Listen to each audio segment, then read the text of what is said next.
Well, main event here, you did have to change your opponent a little ways out. I just kind of wonder, kind of what that did for you, man. I feel like facing a former champion feels like a big moment. What did it do for you as far as, adjusting your motivation or whatever, not having that option on the table?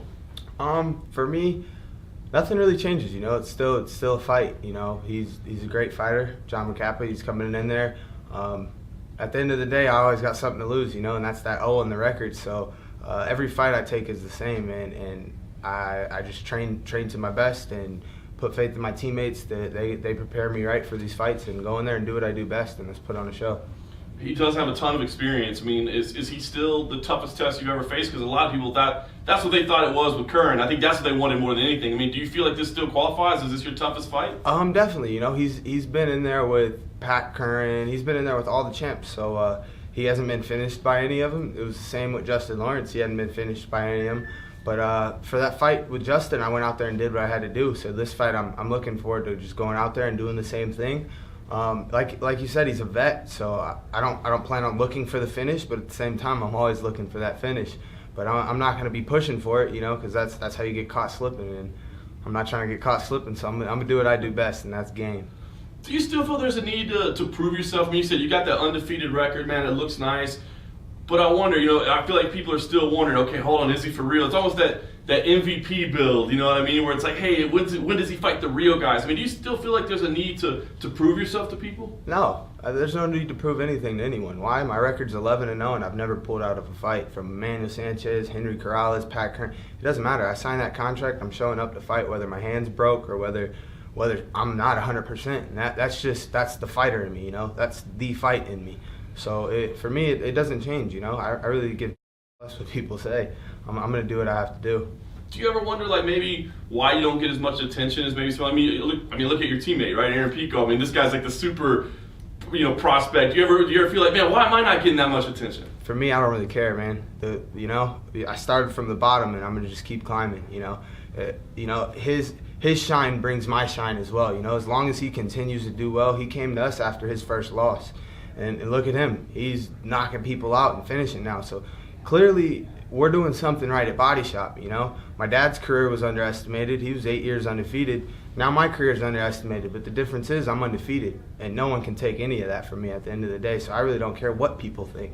I am the GOAT. I am the greatest of all time. And it's sad, but hey, people are going to see it sooner or later. And hopefully they see it before I'm gone. Nice. What is the secret out there at the Body Shop, man? You guys got a lot of guys doing some big things right now. What's the secret to the success out there? I'd say my dad. He's the key to it all. He's our mentor. He's our coach. He's our friend. He's literally everything you can ask for in one person. Our gym it's a different gym. It's a mind, body, spirit gym. We're all about connecting our souls and being there with each other. We're like a brotherhood in that gym.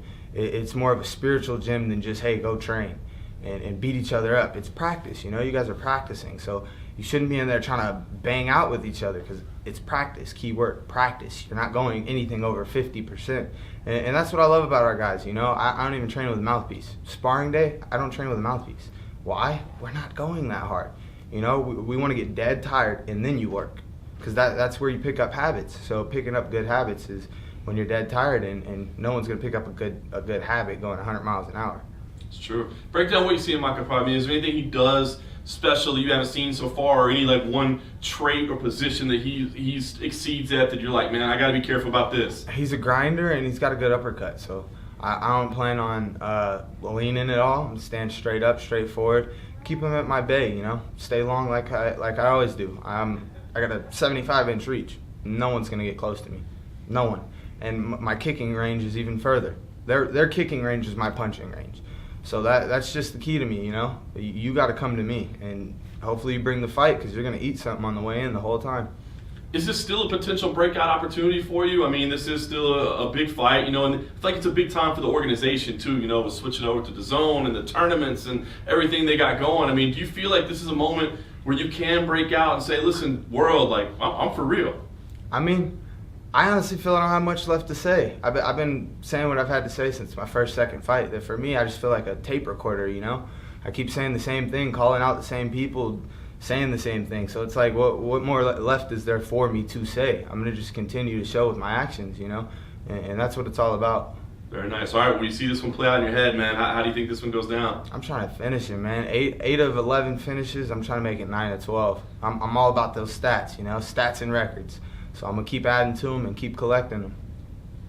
Obviously you're here for work, but you had a little bit of fun this morning checking out the blue field of Boise. What was that like? You know, everybody talks about wanting to see it, but you got to see it firsthand. What were your thoughts on it? It was awesome, you know. It's a blue field. Who can say they stepped foot on a blue field, you know? Blue and red are my favorite colors, so it was pretty awesome. I got to go up to see the ESPN box, get to see it from a higher view. I got to really get to have that full experience, so it was pretty awesome.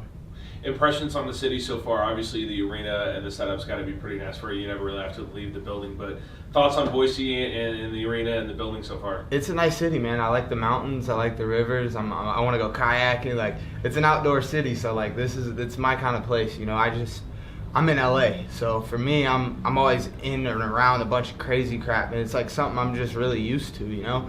So being out here and just getting away is awesome. You know, this is like more my type of place. You know, I love hiking. I'll go through Griffith Park and go hiking. I want to go kayaking. Like, I love my Banshee. I'll take my bike out riding. So it's more of like a home feel for me. You know, I've been liking the vibe, liking the homes. You got your nice acreage out here. You get your own land. So it's definitely a different view, and I'm really liking it.